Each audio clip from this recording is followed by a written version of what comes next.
Halo teman-teman, kembali lagi bersama aku, Obi, di channel YouTube aku.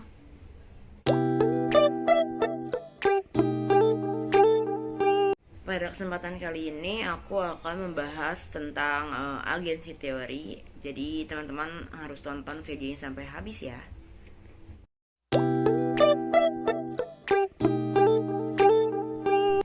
Menurut Ihsan pada tahun 2013, hubungan keagenan merupakan suatu kontrak di mana satu atau lebih orang atau prinsipal memerintah orang lain atau agen untuk melakukan suatu jasa atas nama prinsipal serta memberi wewenang kepada agen membuat keputusan yang terbaik bagi prinsipal.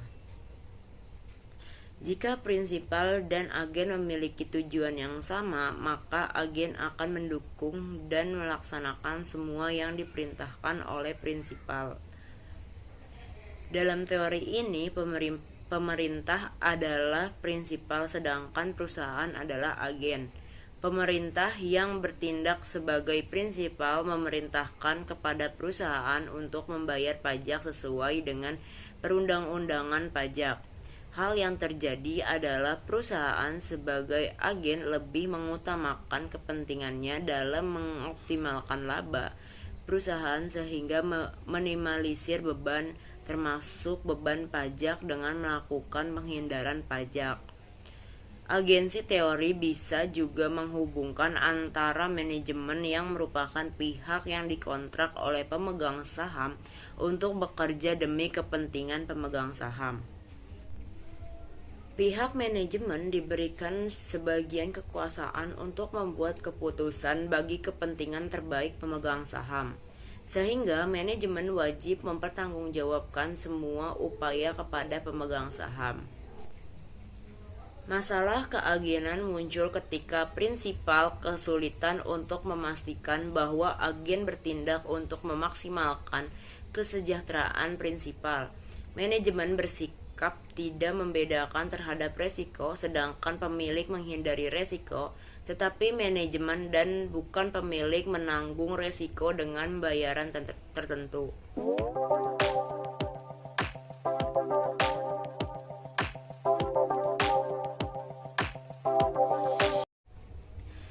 Konflik kepentingan semakin meningkat terutama karena prinsipal tidak dapat memonitor aktivitas manajemen sehari-hari secara terus-menerus untuk memastikan bahwa manajemen bertindak sesuai dengan keinginan prinsipal. Konflik kepentingan antara pemilik dan agen terjadi karena kemungkinan agen tidak selalu berbuat sesuai dengan prinsip pemilik sehingga memicu biaya keagenan atau agency cost. Menurut Jensen dan McClung pada tahun 2012 mendefinisikan agency cost as the sum of the monitoring expenditures by the principals of the bonding expenditures by agent, the residual cost. Sedangkan menurut Hadi Prajipno pada tahun 2013, agensi konflik dapat menimbulkan biaya-biaya keagenan seperti monitoring cost, bonding cost, dan residual cost. Biaya monitoring yang dikeluarkan oleh prinsipal merupakan biaya pengukuran dan evaluasi kinerja agen, biaya perencanaan, dan biaya penerapan indeks, kompensasi manajer, serta biaya terkait ekuitas pihak luar. Selanjutnya biaya bonding yang ditanggung oleh agen merupakan manfaat bagi manajer dalam kaitannya dengan uang dan ketidakterkaitannya dengan uang. Selanjutnya kerugian residual atau residual loss sebagai pengurang kekayaan prinsipal, resiko yang ditanggung atas hutang belum dilunasi dan biaya kebangkrutan. Dengan adanya ketidakseimbangan informasi yang disebabkan karena konflik kepentingan antara agen dan prinsipal dapat mendorong para agen atau pihak perusahaan untuk melakukan suatu kegiatan yang menyembunyikan sejumlah informasi yang seharusnya diketahui oleh para prinsipal. Hal tersebut berdampak terhadap kondisi agen ketiga menyajikan angka-angka dalam laporan keuangan. Ketidakseimbangan informasi yang disebabkan karena konflik kepentingan membuat perusahaan selaku pihak agen menghadapi berbagai tekanan agar kinerja perusahaan selalu meningkat pada saat adanya kesempatan yang muncul dari keputusan serta tindakan yang diambil oleh para pemimpin.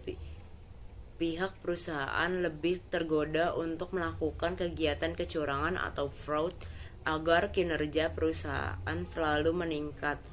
Ketika kinerja perusahaan selalu meningkat, maka tingkat pengembalian investasi yang diperoleh oleh prinsipal akan semakin tinggi. Mungkin itu saja yang bisa aku sampaikan terkait dengan agensi teori. Kurang lebihnya mohon maaf. Sampai jumpa di video aku selanjutnya. Jangan lupa ya untuk like dan subscribe. Bye bye.